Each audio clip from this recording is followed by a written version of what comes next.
여름 장마가 본격적으로 시작됐습니다. 장마 전선의 영향을 가장 먼저 받은 제주에는 강풍특보와 호우특보가 모두 내려졌고 하루 종일 많은 비가 내리고 있습니다. 제주 연결해 자세한 소식 알아보겠습니다. 자, 김하은 기자, 지금도 비가 많이 오고 있습니까? 네, 저는 지금 제주시 용담 해안도로에 나와 있습니다.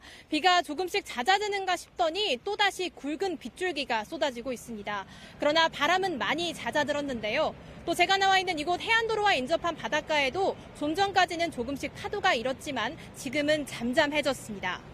제주도 전 지역에는 오늘 새벽부터 호우특보가 발효된 가운데 많은 비가 내렸습니다. 오후 7시 기준 서귀포시 남원읍 태풍센터에 197.5mm, 한라산 삼각봉 185mm, 서귀포 145.1mm의 강수량을 기록하고 있습니다. 서귀포시 남원과 표선에는 시간당 50mm에 가까운 폭우가 쏟아졌습니다. 장마가 시작되면서 어제 개장한 제주도 내 해수욕장은 한산한 모습을 보였습니다. 강풍과 호우특보가 내려진 한라산에는 모든 탐방로의 입산이 전면 통제됐습니다.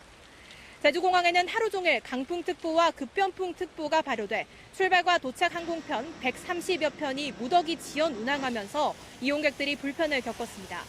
제주도 앞바다에도 풍랑주의보가 내려져 제주와 다른 지역을 잇는 소형 여객선 3척이 결항됐습니다. 제주에는 오늘 밤까지 돌풍과 천둥번개를 동반한 시간당 40에서 60mm의 매우 강한 비가 내리는 곳이 있겠다고 기상청은 예보했습니다. 특히 모레까지 장맛비가 이어져 산지에는 최고 300mm 이상, 해안에는 100에서 200mm의 비가 예상됩니다. 제주도는 곳에 따라 국지성 집중호우가, 바닷가 저지대에는 너울성 파도가 예상된다며 각별한 주의를 당부했습니다. 지금까지 용담 해안도로에서 MBC 뉴스 김하은입니다. 이렇게 장마가 시작되면서 특히 침수에 취약한 지역은 또다시 걱정이 깊어질 텐데요. 지난해 같은 기습 폭우로 인한 피해를 막기 위해서 정부와 지자체가 시설 점검에 나섰습니다. 폭우가 쏟아질 때 어떻게 하면 피해를 줄일 수 있는지 대처법을 유서영 기자가 알려드립니다. 반지하 세대들이 모여있는 서울 성동구의 한 주택가. 알루미늄으로 된 40cm 높이 물막 이판이 대문에 설치돼 있습니다. 주택 침수를 줄이기 위해 지난 4월 초 설치됐습니다. 특히 지난해 피해가 컸던 반지하 세대엔 창문에도 비슷한 모양의 물막 이판이 놓였습니다. 사흘간의 전국적인 장마가 시작되는 오늘, 정부와 지자체는 반지하 주택가 등 취약 지역을 방문해 침수 방지 시설과 재난 대응 체계를 점검했습니다. 예경보 시스템 그런 건 어떻게 지금? 수위 자동 측정기를 설치를 하고 있습니다. 그래서 하수관로에 수위가 올라가게 되는 수위를 측정을 해서 그 위험도를 측정을 하고. 지난해 8월 서울과 수도권 일대를 덮쳤던 폭우로 관악구 신림동의 한 반지하 주택에서 일가족 3명이 숨졌고 한 달 뒤 태풍 흰남노가 덮쳤을 때도 경북 포항의 한 아파트 지하주차장에서 차를 빼러 갔던 주민 9명 중 7명이 숨졌습니다. 전문가들은 지하 공간의 경우 바닥에 물이 조금이라도 차오르거나 하수구에서 역류할 땐 바로 대피해야 한다고 강조합니다. 지하 계단의 경우 발목 높이 이상으로만 물이 차더라도 노약자는 올라가기 버겁기 때문입니다. 지하주차장으로 물이 조금이라도 차오르면 차량을 밖으로 이동시키지 말고 몸만 탈출해야 합니다. 대피 시엔 미끄러운 구두나 슬리퍼보단 운동화를 신어야 하고 특히 장화는 안에 물이 차므로 차라리 맨발이 더 안전합니다. 또 재난정보를 수신할 수 있도록 TV나 라디오 등을 준비하고 국민 재난안전포털이나 안전 디딤돌 앱 등을 활용해 지역의 대피 장소와 이동 방법을 숙지해야 합니다. 가스 누출로 인해 불이 날 수 있는 만큼 정전 시 양초 대신 손전등 등을 사용하고 감전될 수 있으니 집 안팎의 전기시설은 사용을 자제해야 합니다. MBC 뉴스 유서영입니다. 오늘 오전 강원도 설악산 신선벽에서 암벽 등반을 하던 60대 여성이 절벽 70m 아래로 추락해 숨졌습니다. 이지은 기자가 보도합니다. 우거진 숲풀 사이로 119 대원들이 구조를 벌입니다. 오늘 오전 9시 반쯤 강원 인제군 설악산에서 암벽인 신선벽을 등반하던 60대 여성이 절벽 아래로 떨어졌습니다. 바로 심정지가 와가지고 70m 높이에서 떨어지셔가지고 충격에 의해서. 신고를 받고 출동한 소방당국은 여성을 인근 병원으로 옮겼지만 사고 1시간 반여 만에 여성은 결국 숨졌습니다. 여성은 산악회 일행 6명과 함께 암벽 등반을 하던 중이었으며 경찰은 정확한 사고 경위를 조사하고 있습니다. 아파트 단지에 주차돼 있는 차량들 사이로 시뻘건 불길과 검은 연기가 치솟습니다. 불길은 옆 차량으로 옮겨 붙으며 점차 더 커집니다. 불이 맨 처음 시작된 택배용 화물차의 짐칸은 뼈대만 앙상하게 남았습니다. 10여 분 만에 불은 꺼졌지만 새벽 시간 차량들이 빈틈없이 주차된 탓에 차량 5대가 반 이상 타는 등 무려 14대가 피해를 입었습니다. 경찰은 택배차 차주인 40대 남성이 짐칸에서 인화성 물질에 불을 붙인 것으로 보고 정확한 경위를 파악하는 한편 남성을 방화 혐의로 입건할지 검토 중입니다. 흰색 상의에 반바지 차림의 남성이 차량에 다가갑니다.